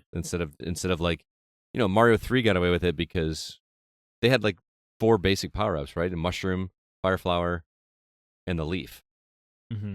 and a star, right? And like they just used it very well. Yeah, it was just used very, very well. Very well said. But yeah, these games are. I like the simplicity of it. I mean, and I don't mean to sound like I'm talking down about games like Astrobot, but like, you don't have like thousands of mechanics and dialogue trees and decisions to make and all this kind of stuff. It's just the pure joy, and that's it. Yeah, with a lot of other modern games, and this is not supposed to sound as disparaging as it might come across. Uh-huh. But in a lot of them, you really are spending half the time in the menus. Right. Like you think about God of War, right? Mm-hmm. How much time you're spending either in the skill tree or going through your loot or what have you, or going through your quest log. Where do I go next? Mm-hmm. There is a lot of just time spent not playing the game. I mean, Baldur's Gate 3, one of my favorite games of recent memory. Most of that game is menu. You know what I mean? Like you're right. Even when you're fighting, you're in a menu selecting what you're going to do and then watching it play out on screen. So yeah, and I guess Baldur's Gate, part of the gameplay is the menus, but Mm-hmm. but it just, there is so much time spent like preparing to play the game. Yeah, if that makes sense for a lot of modern games. So it is really nice to get one that has huge publisher backing, right? Like PlayStation, it doesn't get much bigger than that. Right. And it's just like putting their full force forward of like, play a video game. Yeah. Even more so than like PlayStation's, God of War or Ghost of Tsushima or whatever. And again, there are some times where there are sometimes where I find myself thinking back to old games, getting frustrated with the opening stuff. Like, do I really need this 45-second story? Like, just press start and like, could you imagine if Mario 64 opened up? You press start, come out of the tube, and just start going instead of having to go through that whole dialogue with Lakitu or Lakitu or however you pronounce it. Oh yeah. Just let me explore. Interesting. You know what I mean? Yeah. I mean, it's such a small roadblock. I know. but you know what? As a PlayStation fan, it's really nice to get a game that isn't just like so very cinematic, third person over the shoulder kind of game that they do. I'm not seeing Astro like crash land on the ship or planet and he's like crying or about his robot buddies getting taken away. It's nice to just be like hitting the ground. That alien breaks my PS5 and now I gotta go fix it. Right. It's nice. That's it. The simplicity of it is Yeah. just, that's one of the reasons I love these games. Is it's not as much about like nostalgia of reminding me of childhood, but it's reminding me that games can be just pure joy. Right. Without all of having to worry about ticking these other boxes. Yeah. And again, for the record, I love my sad dad games. I love The Last of Us, but oh yeah, it's just, this is such a refreshing game to get, mm-hmm. Considering what the industry's been lately. Do you think that the success of Astrobot, although we don't know what the numbers are at this point. Do you think that its success could be a revitalization of 3D platforms, or is this a flash in the pan kind of situation? Unfortunately, I assume it is a flash in the pan situation. We might get more Astro games, but I don't think this is gonna I don't think this game is gonna let Xbox greenlight Banjo 3. Maybe not, but man, I mean, everybody has been chasing that, you know, multiplayer looter, character shooter. Right, I'm not. the Concord Yeah. live service shooters. Yeah, It's time to chase after something else, and I would love it if they chased after something like this and just went back to old school original fun with fresh ideas. I mean, And they don't all have to be like this high caliber, but throw a little bit more money at them than indie developers are able to. right. Well, I mean, you're right, because look at these big pushes, right? Like a Concord is a great example, or I don't know. I think of that Saints Row reboot from a couple years ago, right? All this money Mhm. thrown into this game, or even Star Wars Outlaws, where it has disappointing sales results, right? According to Ubisoft. But then you look at games like Astrobot or like Space Marine 2 is a huge hit.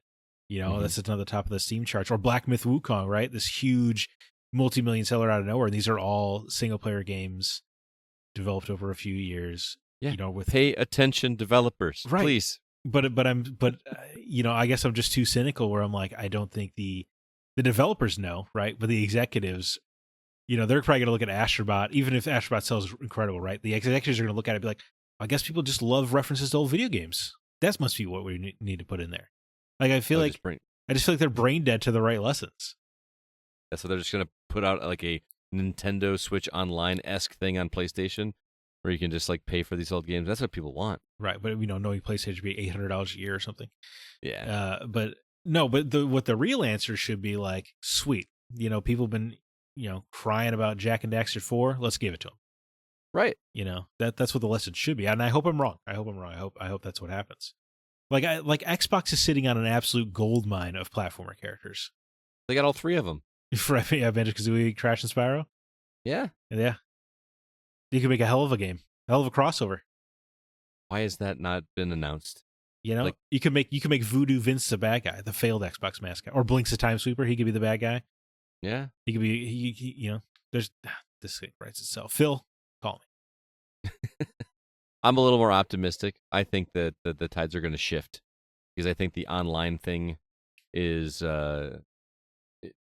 proving to be not as lucrative, as not as much of a slam dunk. Right. You know what I mean? Well, you got to somehow be more interesting than Fortnite or Roblox or Minecraft or right. Grand Theft Auto. You're not going to compete with that. Exactly. You know what I mean? But there's plenty of space for 3D platformers. You've got one big one right now. Right. And and that's gonna, people are gonna finish that. It's not a super long game. You know what I mean? But what in your mind is the best 3D platformer of all time? What a big question. I think best, and I think Mario Galaxy 2 comes to mind. That was on mine too. Bowser's Fury comes to mind. Oh man, that was a good one. I just love the open world nature of that one. That just worked. It was pretty remarkable. Astrobot comes to mind. Yeah, it's definitely in that conversation. We'll see how the dust settles. Once the recency bias wears off. But when I like, that's what I think of when I think best. I think favorite, I come to like Sly Cooper and the Jak series. But those aren't. I can see how those aren't as tightly designed as those other games. I got to go back and play Sly. I love Sly. I don't know. Seeing this stuff in Astro, I'm just like, I missed out on those games. I want to go play them. Dude, they're incredible. I don't know, like the platforming is pretty simple. It's really more like this like fun stealth platformer. If that makes sense. But I love it. So I don't know how much it counts for this category. But that feels like a game that would hold up better than most too, because it doesn't have a pretty cel shaded art style. Yeah. Well, I remember they did an HD collection on PS3 and it looked great. Okay. What about you? What's the best 3D platformer of all time? I mean, my heart right now says Astrobot, just because there's not only is that game just solidly constructed, but it also taps into nostalgia in a really fun and interesting way. Yeah. But like I said earlier, I'm just so worried. Ask me again next year. Yeah. At this time to see where I land on it, or even wait until we beat it. At least. Yeah.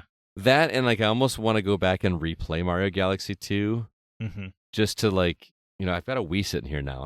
I really should just go back and play that, because man, that game had, the very simplistic levels in a 3D platform, but then it also offered just, palm sweaty at the edge of your seat.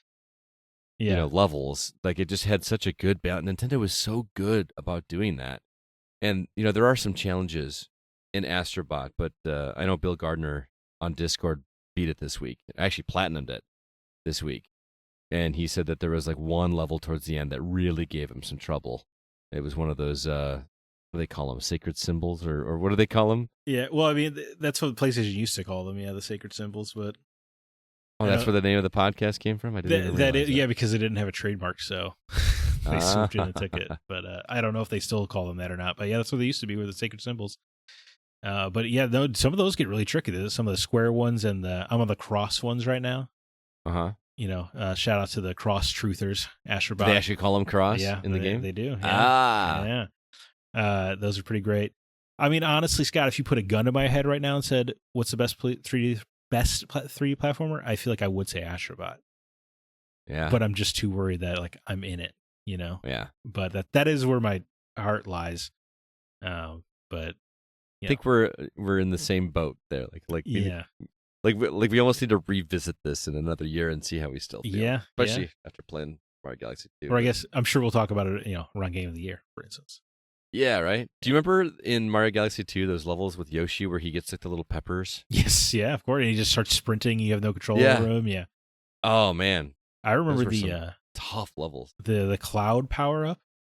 Mm-hmm. That I remember that led to some pretty crazy platforming where you had to use that adequately. Yeah. Yeah. But even Astro does. We do that for a retro. That's not a retro game, is it? Well, it would definitely count as. Is it 20? What's the retro cutoff? 20? I thought retro was 20. But, yeah. So coming up, we should do that. 2009. Do some old platformers for a Patreon episode. Well, the difficulty with Galaxy 2 is its accessibility because it's only on the Wii. Right. Likewise, as I said, I've got a Wii, and I'm sure CB has a copy, but I don't know what your Wii situation is over there in Portland. I definitely do not have a Wii. Yeah. But this one was $50 in the box. They're right. They're. Well, I'm banking on Super Mario All Stars 2. Now with now with a bonus at Galaxy 2. Wouldn't that be great? Yeah, dude. It's going to be really funny is they're going to charge the full 60 again for it, tell you it's limited again, and then it's going to sell out because no one has any restraint. That and Prime 2 and 3 on the disc. Well, yeah, I do want that. Nintendo, I would still pay $40 per remaster of those. I day one, because I did for the first Metroid Prime, I did not regret it. Even though I've had some issues with Metroid Prime 2 and its length in the tooth, as it were, I would still love to go back and play that game. Okay, man, Metroid Prime 1 did not match the expectations the world set for it in my eyes, but it was still it was still a really good game. Oh man, it's just that little backtracking quest at the end is a real momentum killer. I didn't remember that, man. Yeah. I truly did not remember that. Dude, I thought that was brutal. But anyway, that's obviously off topic. But I will say, Nintendo, if you're listening, I will not buy Metroid Prime 4 until I can play 2 or 3, just so you know. So maybe it's in your interest to get that out there. For that one person? Come on, everybody else is There's no way. Problem. There's no way I'm alone. There are dozens of us. Dozens of you. Yeah. Dozens. So what are some hidden gems from the genre that you would recommend to others? You've mentioned multiple on my list. Yeah, that was the thing is I don't feel like I'm well versed enough in this genre to know the truly deep cuts. I'm sure there's a subreddit. There's probably a subreddit of 3D platformers and they're like, there's a Steam only game that's $4 and it's the best one in the last 10 years. Right. But I'm just not aware of them. The ones that I thought of was Hat in Time, but I know that was a huge Kickstarter game. Same thing with Yooka-Laylee. I also haven't played either of those. They've both been installed on my PS5 since I've gotten it because I dabbled. Because I think I had them installed on PS4 and never played them. Yeah. But I keep telling myself when I get to them, Scott. Yeah. But the actual hidden gems I can think of is there's one on Switch called, I think it's called Super Kiwi, where you play as a kiwi bird, and it's got a lot of Banjo-Kazooie energy. It's only $3, and I think it's like 2 hours long. Oh, but it's only like a $3 game, and it is like it feels like a Nintendo 64 game in the best of ways. So that came to mind, and then the other one I could think of was Pumpkin Jack, which is a Halloween themed 3D platformer. It's a little more combat focused, so I guess a little more Ratchet and Clank than your traditional 3D platformer. But the whole game is Halloween themed, and little spooky swamps or creepy castles. that's fun. Yeah, it's super fun. It's nice to play as the fall season approaches for sure. Yeah. All right, cool. What about, I think what about you? I got a random one that like it borderlines on platformer because of its mechanics, but Snake Pass on Switch. Did you ever play that? Which one?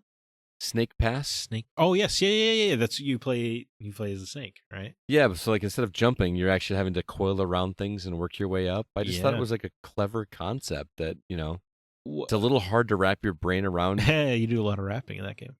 I didn't even mean for that to be a pun. Just like the movement is awkward because you're spinning the controller, to go up right, or whatever, to coil around things. Like which way am I pointing now kind of situation. But yeah, because you're kind of in control of the head, and you have to try to right. Like that's what I'm remembering.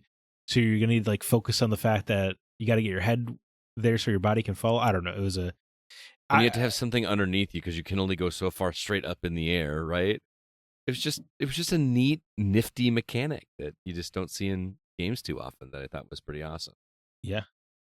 The rest of mine aren't really deep cuts. I like you. I didn't play a lot of deep cuts. I didn't even play like Spyro, and I didn't play Donkey Kong 64, and there's a lot like Banjo-Kazooie. I just never played those games. They're like readily available now, so most of mine are pretty popular. Mario Sunshine gets a lot of hate. I freaking love that game when it came out. Playing it now, the controls suck, but they do have that one ported to that 3D collection. What sucks about the control? I mean, I haven't played it probably since GameCube. Oh man, there was the camera didn't allow you to invert.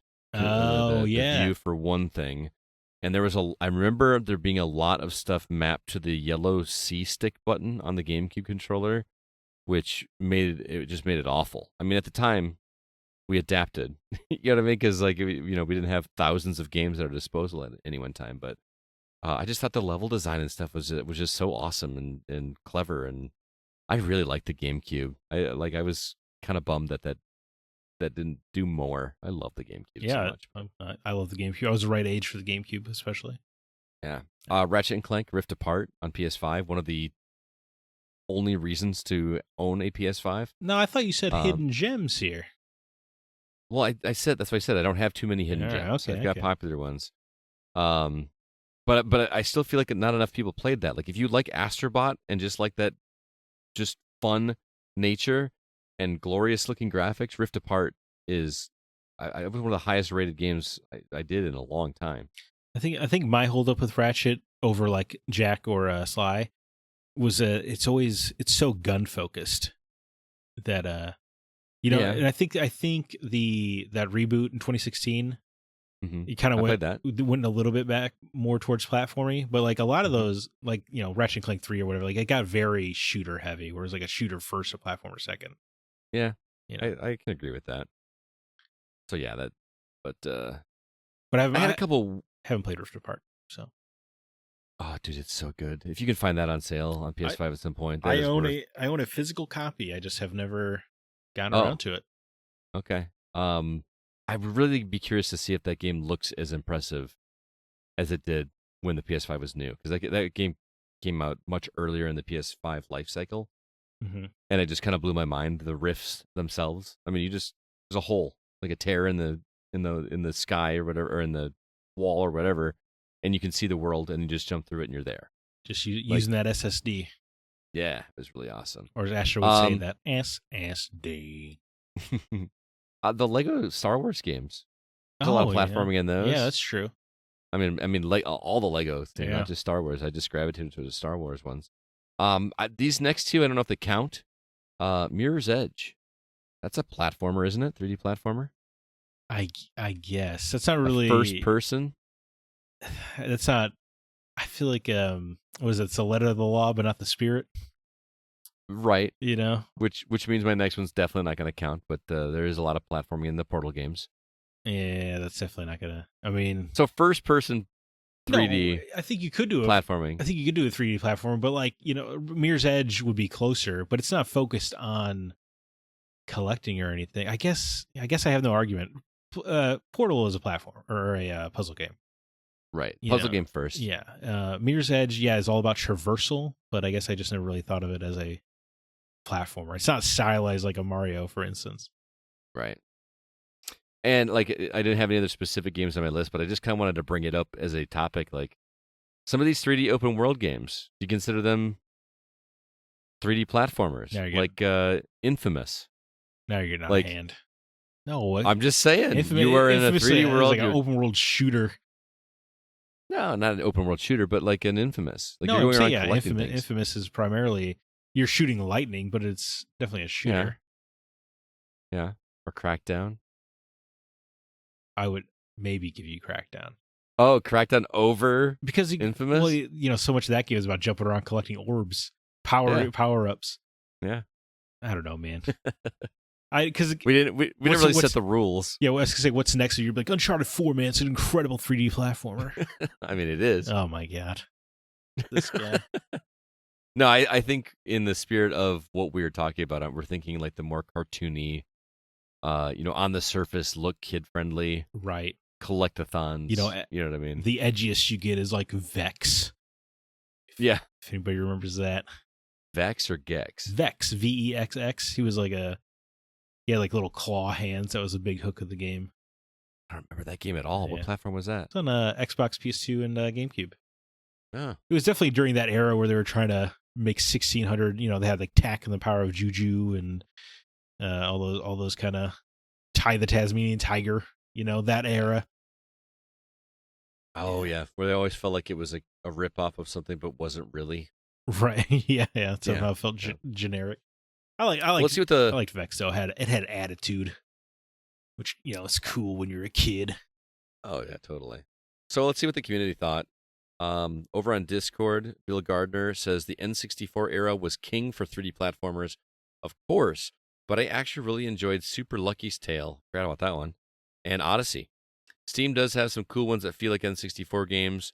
The two I played were Yellow Taxi Goes Vroom and Kiwi 64. Is that the one you were talking about? No, this is different. I had to look this up. Oh, okay. This is maybe Super Kiwi was like a test bed for it. That could be. How many Kiwi 3D platformers could there be? Right. That's why it seemed like kind of like, well, this must be it. Yeah. But. Bill goes on to say, now we have the masterpiece Astrobot, which I think is my favorite now. So he is in the same camp He's with us. as us. And like I said, congrats, Bill, on the plat. I plan on it because I don't get platinum trophies often, and this one seems like a joy to do. Yeah, I'm looking forward to the platinum chase myself. Yeah, for sure. But Mark Zemansky writes in, my number 3 game of all time is Super Mario Sunshine. See, I'm not alone. Look, man, it's good. Okay, it's just not it's not the best Mario. No. I will sing those praises every chance I get. Hidden gem, going back to the Nintendo well, Yoshi's Crafted World was so much fun. Lots of colors, great music, and a variety of levels. It looks like a game for little kids, and it certainly is easy, but I believe that anybody that loves 3D platformers would have a good time. Is that related to Yoshi's Woolly World? Yoshi's Woolly World was the one that was all yarn. Crafted World was where like the backdrops looked like they were sewn on or scotch taped up and stuff like that. Oh, okay. Yeah, they're I'm with him. I think I remember reviewing the yarn one. Kirby's Epic Yarn or Kirby's Epic Yarn, I think, and I loved it. But I almost felt guilty about reviewing it highly because people were going to find it so easy. You know what I mean? It was almost no challenge, but it was just one of those where it was fun to see what they were going to do next. Right. I mean, And I feel like a lot of Mario Odyssey is pretty easy, but it's still a great time. and I mean, there's the beauty of Mario games. Like I mentioned this about Mario Galaxy 2, is that you can have as much enjoyment with it as you want and still feel success, because you can beat that game without a ton of major challenge, but the challenge is there if you want it. There's like 900 of those. I don't know, what did you collect in those games? Moons, right? Moons. That's right. Yeah. Well, they had was it the Dark Moon challenges? That's where it really got tough. Yeah. Right. Kind of like the symbol levels in Astrobot. Well, it also cracked me up in Odyssey that they, padded the numbers of how many moons you collected by, oh, this one has 5 moons attached to it. You just collected, like, why? Just make it 1 moon. So arbitrary. Yeah. Although this the write-in of Crash World reminds me of Tearaway on the PlayStation Vita. Oh, I remember you talking about that one, but I never played it. That was a very inventive 3D platformer. Liked it a lot. And it used the Vita so well. Like, the Vita has a rear touchpad for God knows why, but but the game would have you do stuff with it. But when you would use it, it would, like, your fingers would tear through the paper world, and you see like little fingers dangling around. That had to feel so cool, dude. It felt great. It was really cool. That's awesome. It did. It used much like Astrobot uses every aspect of the PS5 controller. Tearaway, you really used everything the Vita had to offer. But it didn't feel like a tech demo. It felt like an actual legitimately fun game to play. Yeah, definitely. Paul Hines says the only 3D platformers that I ever got into were the Ratchet and Clank games. Yes, it was a lot about the shooty shoots, but the other main game mechanics was then platforming. That's about as much platforming as I ever wanted in a game, and the crazy story and insane characters are what kept me coming back. 3D platforming that was not appreciated. Half-Life. Enough said. That's why I gave up on Half-Life. Really? The jumping in 3D with that, like constant jumping and looking down while you're jumping, which doesn't make any freaking sense. Yeah, I know. A lot of people have trouble with first-person platforming. Definitely. I feel like I honed my skills with the original Turok. That's where that's definitely really demanding. Cut my teeth on that, and man, I loved Turok so much back in the day. Yeah, I mean, I do like Ratchet and Clank, by the way. Okay, just to clarify, I just think of the PlayStation trio, it's my least favorite of the bunch. That's interesting. Yeah, but I really do. I gotta play Rift Apart now. I got no excuse. Astrobot, put a fire under me. Yeah. Jacob Gunnarsson writes in, "Is that Gex? I cannot help myself sometimes. I will quote Gex until I die. There isn't one day that goes by that I don't think about that game. Anywho, there are so many choices that you could have. It's too hard to pick just one. It also depends on how far into the gray areas you want to go. Mario 64, Banjo-Kazooie, Crash Bandicoot, Jak and Daxter, Croc, Legend of the Gobos, Ty the Tasmanian Tiger, Ratchet and Clank, Sly Cooper, and Bubsy 3D, just to name a few. Some games like Toomba 2, The Evil Swine Return have 3D visuals, but the gameplay is basically a fancy side-scroller, but it is still listed as a 3D platformer. Even Crash Bandicoot may enter that gray area at some level by being linear, but is nowhere near a side-scroller. I read too much into games, my bad. Gex is number 1. He makes an interesting comment I saw when I was, researching, trying to come up with 3D platformers that I couldn't remember off the top of my head. Someone tried to put in Donkey Kong Country as a 3D platformer because the character models are in 3D. Oh, brother. Yeah. But, yeah. Now, Spirit. Donkey Kong 64, a great 3D platformer. I've heard. My wife actually played that game. Really? Played that a lot when she was a kid. Does she know the rap? Doubtful. She is, much like you, not a big music person. Do you think it's okay? How about this? If I'm in your house and I just start whipping out some beats from the DK rap, his coconut gun can fire in spurts. If he shoots you, it's gonna hurt. Is she gonna know what I'm referring to? Probably not. She can't remember song lyrics from songs that we last week. Okay. All right. Okay. We are it's a weird thing. Guys remember useless information, song lyrics. Yeah, definitely. Movie quotes and things like that women are just amazed that we can retain that, but we can't remember to pick up our socks off the floor. Well, you say amazed is using pretty loosely because of my experience. Frustrated is the more accurate description. Probably. They're like, what do you... They're like, hey, are you ready? You're like, ready for what? You're like, what are you talking about? We have to go to the, whatever. And you're like, oh, that's today? Yeah. Yeah. Wasn't on the calendar. But anyway, if you want to know the every alien species in the cantina of the 1977 opening scene of Star Wars, I gotcha. Yeah. Exactly. Yeah. But I find it frustrating personally, where I'm like, why do I want to be able to remember this appointment, but I can't.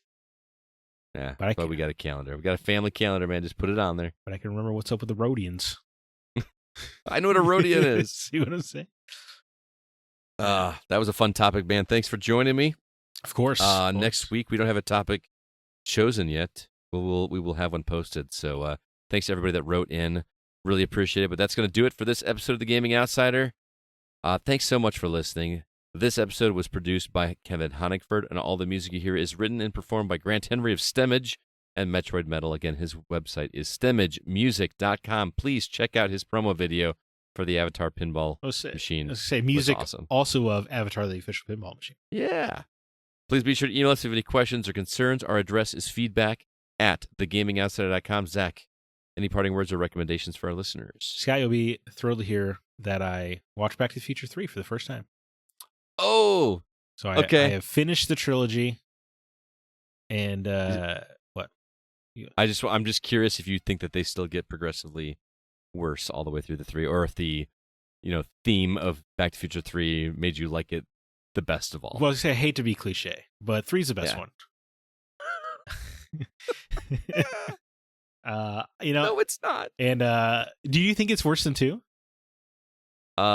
In overall structure, yes. Well, no, there's some really ridiculous stuff in 2. Yeah, I really like the front half of 2, but then I don't like that it's just the first movie again or whatever. Yeah. No, I really tried to fight myself to say that 3 was not the best, but I just had to be honest.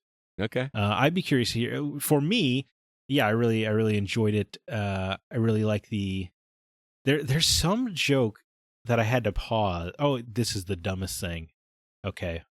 But very early in the movie, Marty says, "Great Scott," and then Doc says, "I know, this is heavy." That's heavy. And I don't know what happened, dude, in that moment, but I was laughing so hard I had to pause. Oh, really? Yeah, dude, it is so random, but it really got me.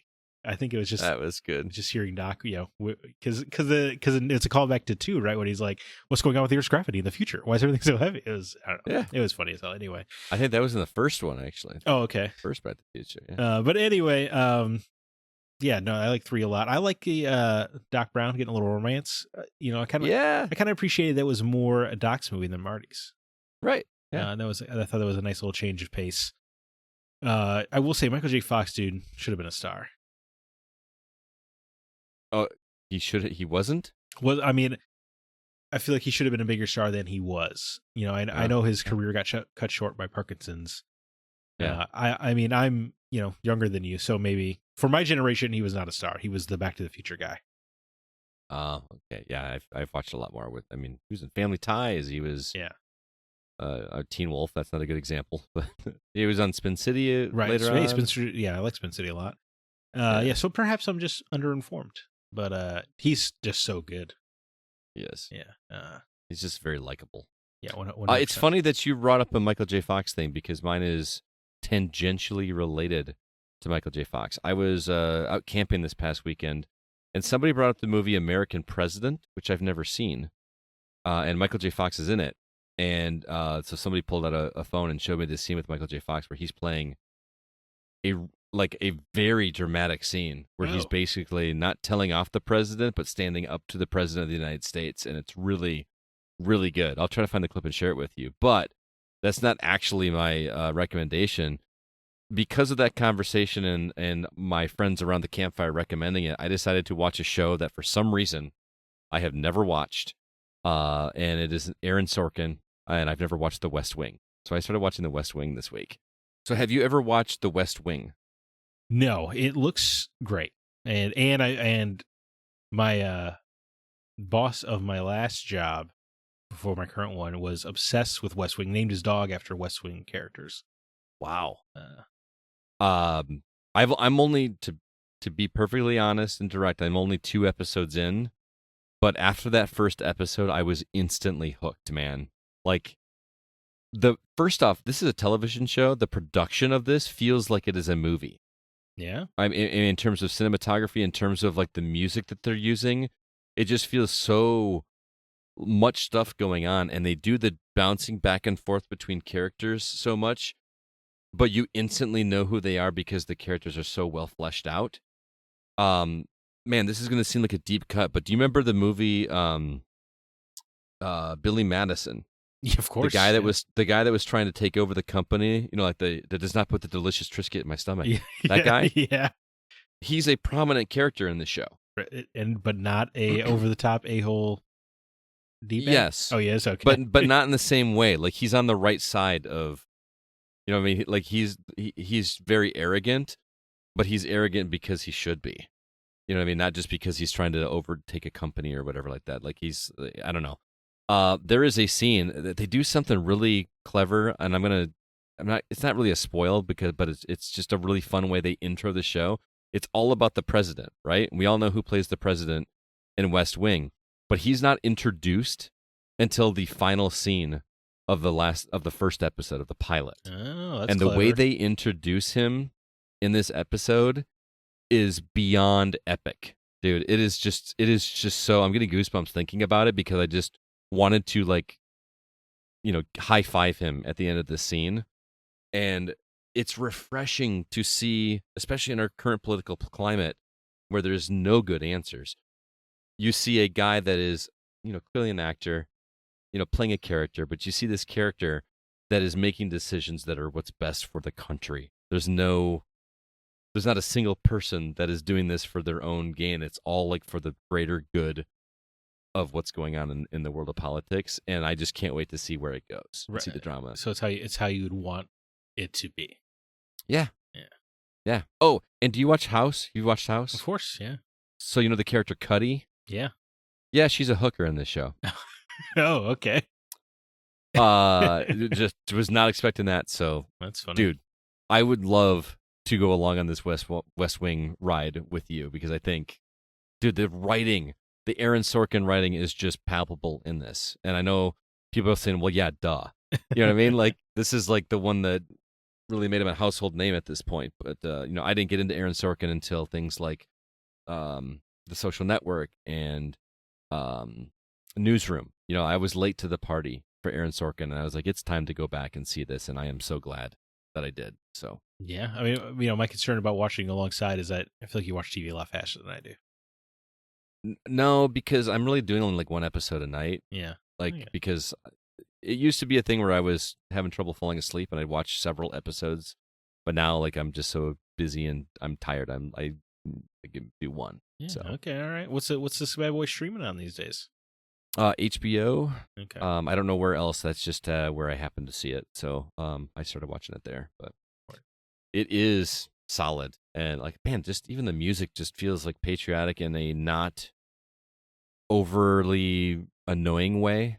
Mm-hmm. Like, it just feels good.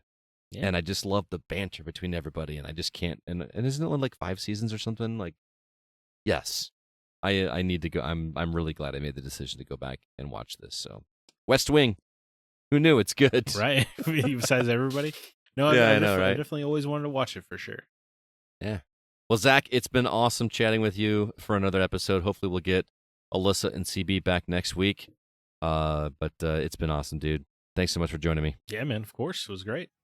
Until next week, I am Scott Clark with Zach Parkerson, and we are The Gaming Outsider. And remember, there's no such thing as a bad game, just games that aren't for you.